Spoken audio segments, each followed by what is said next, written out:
ETF index mutual funds నేర్చుకుని stock మార్కెట్లో రాణించాలనుకుంటున్నారా? వెంటనే ఈ నెంబర్కి కాల్ చేయండి. నమస్కారం ప్రియా చౌదరి గారు. నమస్తే అమ్మా. మాటలతోటి పబ్బం గడుపుకునేటువంటి వాళ్ళకి ఎలా బుద్ధి చెప్పాలి? సింపుల్, కీలర్గా వాత పెట్టాలి. ఎందుకంటే మనం ఎదవలం నాగరాజు గారు కాదా? ట్రూ అండి. కాదా? చెప్తూనే ఉంటారు, వింటూనే ఉంటాం కదా. మనము ఆ స్వీట్కి అలవాటు, ఆ షుగర్ కోటింగ్కి అలవాటు పడిపోయాం. ఇప్పుడు చూడండి, మన ట్యాబ్లెట్లు ఉంటాయి కదా, ఈ ట్యాబ్లెట్లు చేదుగా ఉండే ట్యాబ్లెట్ వేసుకోబట్టే అని ఆ యొక్క నవరసాలు పలికించేస్తాం మన ఫేస్లో. అదే తీయగా, అందుకని ఏం చేస్తాడు అని అంటే వాడు చాలా తెలివిగా షుగర్ కోటింగ్ వేస్తాడు అనమాట. దానికి తీయగా ఉంటుంది, గొంతులోకి వెళ్ళిన తర్వాత అది లోపల ఏం చేస్తుందో మనకు తెలియదు. టేస్టీ బడ్స్ ఎక్కడ ఉంటాయి? నాలుగు వరకు ఉంటాయి. ఆ నాలుగు నుంచి గొంతులోకి వెళ్ళిపోయేంత వరకు నీకు బాధ కలగకుండా దానికి ఒక షుగర్ కోటింగ్ వేసి ఇస్తాడు. లోపలికి వెళ్తుంది, ట్యాబ్లెట్ పనిచేస్తుంది, అది నీకు చాలా బాగా హెల్త్ ఇస్తుంది. ఆ sugar coating it's okay. But కొన్ని షుగర్ కోటింగ్లు ఉంటాయి అబ్బా, ఎట్లా ఉంటుంది అని అంటే మనకే తెలియకుండా అది మన శరీరాన్ని తినేస్తూ ఉంటుంది. It is just like a diabetes. అర్థమైందా? ఇది షుగర్ కోటింగ్ అయితే అది డైరెక్ట్గా షుగర్ లెవెల్స్ పెరిగిపోతాయి అన్నమాట, మనలో పెంచేస్తూ ఉంటాడు. మనకే తెలీదు. ఆ లోపల వాడి యొక్క మాటలు కానీ, వాడి యొక్క చేష్టలు కానీ, వాడి యొక్క యాటిట్యూడ్ కానీ ఎలా అయిపోతుంది అంటే, ఫస్ట్ షుగర్ కోటింగ్ బాగుంది, ఒక స్వీట్ తిను, బాగుంది 2 తిను, బాగుంది 3 తిను, 4 తిను, 5 తిను. ఒకరోజు ఇన్సులిన్ కళ్ళు తిరిగి ధనామని కింద పడతాం. ఏందిరా డాక్టర్ దగ్గరికి పరిగెడితే అప్పుడు చక్కగా బ్లడ్ టెస్ట్ పొద్దున్నే వచ్చాయమ్మా అని చెప్పేసాను, పరగడుపున వచ్చాయని కానీ గౌగ పరిగెడతాం, ఏముందో తెలుసుకోవాలని చెప్పేసాను. అప్పుడు చక్కగా డాక్టర్ తీసి సాయంకాలం రమ్మని నేను చెప్తాను, మళ్ళీ బాగా పీకల్లాగా దిగిని మళ్ళీ బ్లడ్ టెస్ట్ చేసుకురా అంటాడు. ఇంకొక గంట తర్వాత 2 ఇచ్చిన తర్వాత సాయంత్రం వెళ్తాం. వెళ్ళిన తర్వాత పక్కన వాళ్ళు చెప్తుంది, ఏముండదులే, రాత్రి నిద్ర లేదు కదా, కళ్ళు తిరిగి ఉండుంటాయిలే, మొన్న అంతకుముందు ఎప్పుడో పలానా కూర వేసుకుని అన్నం తిన్నావు కదా, అది ఇప్పుడు అరుగుండి ఉండదులే. ఇలాంటివన్నీ పాపం మనకి కన్సోల్ చేస్తూ ఉంటారు. ఏం జరగదు. డాక్టర్ దగ్గరికి వెళ్ళిన తర్వాత అప్పుడు డాక్టర్ టక రాసుకుంటా పోతానే ఉంటాడు హోంవర్క్. ఏందబ్బా అని చూస్తాం. అప్పుడు పొద్దున్నే తినకముందు ఒకటి, తిన్న తర్వాత ఒకటి, మళ్ళీ తినాలనుకుంటే ఇంకోటి తిన్న తర్వాత ఇంకోటి. మనం తినే తిండి కంటే వేసుకునే టాబ్లెట్లు ఎక్కువ ఉంటాయి. అప్పుడు కానీ మన స్పృహ రాదు. అప్పుడైనా డాక్టర్ని అడుగుతామా, సార్ షుగర్ ఎందుకు వస్తుంది సార్ అని? అడగం. షుగర్ వచ్చిందా, నాకు షుగరు, అదేదో నాకు అవార్డు వచ్చింది అన్నట్టుగా ఈ పిచ్చమొక్కల్ని ఏమన్నా అర్థంగా, నాకు షుగర్ అంట, నాకు షుగర్ వచ్చేసింది, నాకు షుగరు. అరే అది ఎందుకు వచ్చింది అడిగావా డాక్టర్ని? బ్లడ్లో కొలెస్ట్రాల్ ఎక్కువైంది. అరే కొలెస్ట్రాల్ ఎక్కడి నుంచి వస్తుంది? ఏం చేసినవరా కొలెస్ట్రాల్ పెంచుకున్నావు? కొవ్వు పెరిగింది. ఎందుకు పెరిగిందిరా? తిన్నావు. ఏం తిన్నావు? తినకూడనివి తిన్నావు. ఎంత మోతాదులో తిన్నావు? అది ఎక్కడ హోల్డ్లో పెట్టాలి? దాని గురించి నువ్వు ఒక అవగాహనకు వస్తే ఇక ముందు అవి తినాలా లేదా అనేటటువంటి ఒక అవగాహన నీకు వస్తుంది, ఒక నాలెడ్జ్ నీకు ఉంటుంది. అలాగే నీ ఇంట్లో నువ్వు పెట్టేటటువంటి మిగిలిన వాళ్ళకి తినిపించేటటువంటి ఆహార పదార్థాలు ఎంత జాగ్రత్తగా పెట్టాలనే ఒక అవగాహనకు వస్తాం. ఇక్కడ తెలుసుకోవాల్సింది ఏంటి? మనకు వచ్చిన రోగానికి మూల కారణం ఏంటో తెలుసుకోవాలి. అది తెలుసుకుంటే ఫర్దర్ జీవితం అంతా టాబ్లెట్లు లేకుండానే మళ్ళీ అదే హెల్తీ ఫుడ్ తోటి మనల్ని మనం సెట్ చేసుకోవచ్చు. అలాగే ఇక్కడ కూడా నువ్వు అన్నట్టు పబ్బం గడుపుకునే వాళ్ళని ఎలా బుద్ధి చెప్పాలి అన్నావు. వాళ్ళకి బుద్ధి చెప్పే లోపు ముందు నీ బుద్ధి నువ్వు తెలుసుకో ఫస్ట్. వాడు వస్తున్నాడు, మనకు షుగర్ కోటింగ్ ట్యాబ్లెట్లు వేస్తున్నాడు. మనం ఏమనుకున్నాం, వాడు ట్యాబ్లెట్లు వేస్తున్నాడు అని అనుకుందాం మనం. కానీ చివరికి వాడు వేసింది ఏంటి అని అంటే షుగర్ గోళీలు వేసాడు. చక్కగా దాన్ని ఏమంటారు, పేస్ట్రీ కేకులు పెట్టాడు. ఆ కొవ్వు తిని లోపల షుగర్ వెళ్ళి అది కాస్త ఎక్కడ కూర్చోవాలో అక్కడ బ్లడ్లో కూర్చుంది. కొలెస్ట్రాల్ పెరిగిన తర్వాత దాని నుంచి ప్రమాదం వచ్చింది. అప్పుడు కూడా ఏం చేస్తాము? సింపతి గెయిన్ చేసుకుంటాం తప్ప మూల కారణం ఎతకము. మూల కారణం ఎప్పుడైతే వెతుకుతామో అప్పుడు ఆ రోగానికి చెక్ పెడతాం నాగరాజ్ గారు. ఇక్కడ ఏమవుతుంది? ఇక్కడ ఇట్లాగే మనకి మభ్యపట్టి ఏమార్చి మనకి మాటలు చెప్పి ముఖస్తుతి కోసం చెప్పో, లేకపోతే ఇంకొకటి చెప్పో, ఏమార్చో మాటలు చెప్పేటటువంటి వాళ్ళు, లేకపోతే మోసం చేసేటటువంటి వాళ్ళు ఎంతవరకు చేస్తున్నారు? ఒకసారి మోసపోయావు, మొహమాటం వస్తుంది. చివరికి నాశనం అయ్యేది ఎవరు? నువ్వే. వాడి యాటిట్యూడ్ తెలియనంత కళ్ళు మూసుకుపోయి ఉన్నాయి అని అంటే పబ్బం గడుపుకునేవాడు తప్ప, లేకపోతే వాడు పబ్బం గడుపుకుంటానికి అన్నీ ఇచ్చిన నీది తప్ప? అన్నీ ఇచ్చినోడు కదా. రియలైజేషన్ అనేది ఎవరిలో రావాలి? ఫస్ట్ మనలో రావాలి. అరే ఆడు పబ్బం ఆడు గడిపేసుకుని వెళ్ళిపోతాడు అని అంటే వాడికి చెక్ పెట్టు. వాడు గడపలోకి రాగానే చెక్ పెట్టు. అలాగే మొగుడు అనుకో, గదిలోకి రాగానే చెక్ పెట్టు. అబ్బా భలే చెప్తారండి కొంతమంది కబుర్లు, మామూలే చెప్పరు. అంతే కదా, మామూలుగా ఉండదు తెలుసా. ఒక స్వర్గాన్ని చూపించేస్తారు ఇట్లా. నాగరాజు గారు మెయిన్ ఈ పబ్బం గడుపుకునే వాళ్ళల్లో మేజర్ ఫస్ట్ ఎవరు వస్తారు అని అంటే ఇద్దరు వస్తారు. ఒకళ్ళ స్నేహితులు, రెండింట్లో వాళ్ళు. అవును, పార్ట్నర్సే, లైఫ్ పార్ట్నర్సే. మిగిలిన బంధువులు ఒకసారి ఎంటర్టైన్ చేస్తాం, రెండోసారి పంపించేస్తాం. ఈ రెండే మనకి ఒక పట్టాన తెగనటువంటివి. స్నేహితులు, రెండోది మన బంధం. ఏది? భార్య భర్త కానీ, భర్త భార్య కానీ.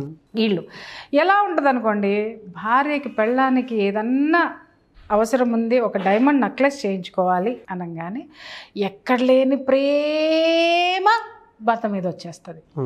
ఓకేనా? అంతకుముందు చూపించినటువంటి ప్రేమ మొత్తం చూపించేస్తూ ఉంటుంది. అంతకుముందు చూపించినటువంటి హెల్త్ కేర్ అంతా చూపించేస్తూ ఉంటుంది. అంతకుముందు చూపించినటువంటి జాగ్రత్తలన్నీ తను తీసేసుకుంటూ ఉంటుంది. కాస్త వీడు, ఈ పెచ్చోడు కాస్త ఎలర్ట్ తోటి ఉండాలి కదా. వీడేం చేస్తాడు? ఇలా ఇలా ఇలా ఇలా ఉబ్బిపోతూ ఉంటాడు అనమాట. గాలి కొట్టేస్తూ ఉంటుంది, ఉబ్బిపోతూ ఉంటాడు. చివరికి ఏమవుతుందో, పీక్ స్టేజ్కి వెళ్ళిపోయిన తర్వాత ఏం కావాలమ్మలో నీకు అని అంటే, ఏమంటే నిన్న డైమండ్ ఎగ్జిబిషన్కి వెళ్ళాను, ఆ నెక్లెస్ కొనుక్కోవాలనుకుంటున్నానంటే, పిచ్చిదాన నా గురించి ఇంత పట్టించుకుంటున్నా. డైమండ్ నెక్లెస్ పెళ్ళాం చెప్పు వేసాడు. డైమండ్ నెక్లెస్ వచ్చేసింది కదా. ఈవిడ ఆ డైమండ్ నెక్లెస్ మరి వేసుకున్నది ఊరికనే ఉంటుందా? ఇలా పెట్టి ఒక ఫోటో, ఇలా పెట్టి ఒక ఫోటో, ఫేస్బుక్లో ఒకటి పెడుతుంది, స్టేటస్లో ఒకటి పెడుతుంది, ఇంకో చోట పెడుతుంది, ఇంకో చోట పెడుతుంది, అన్ని చోట్ల పెట్టేస్తూ ఉంటుంది. ఆ బిజీలో ఉంటుంది. రోజు ఇక్కడేంటి 5:30కి ఆయన లెగిస్తే 5:25 కల్లా కాఫీ కప్పు పట్టుకొని ఇలా నుంచున్నాయి ఆవిడ. ఈయన 5:30కి లేచిన 7:30కి కూడా ఆవిడ తవలదు. కారణం ఏంటి? ఆవిడ కావాల్సింది వచ్చేసింది. దాన్ని ప్రదర్శించుకుంటానికి పెళ్ళిళ్ళు ఎత్తుకేసుకుంటుంది, పేరెంటాళ్ళు ఎత్తుకేసుకుంటుంది, ఫేస్బుక్లో ఎత్తుకేసుకుంటుంది, లైక్లు ఎత్తుకేసుకుంటుంది, అన్నీ ఎత్తుకేసుకుంటుంది. అర్థమైందా? వీడు తెలుసుకోవాలి కదా. అవును. ఆ నిమిషానికి ఆ నిమిషము ఆ మనిషిని మార్చో నువ్వు తన పబ్బం. సార్ ఇక్కడ నేను భార్యల్ని తప్పు పట్టట్లేదండి. అవసరం కోసం మాత్రమే కొంతమంది ప్రేమలు చూపించేస్తూ ఉంటారు. అది హస్బెండ్కి తీరని గాయం అవుతుంది. నా దగ్గరకు వచ్చే కంప్లైంట్స్ ఇవే నాగరాజు గారు.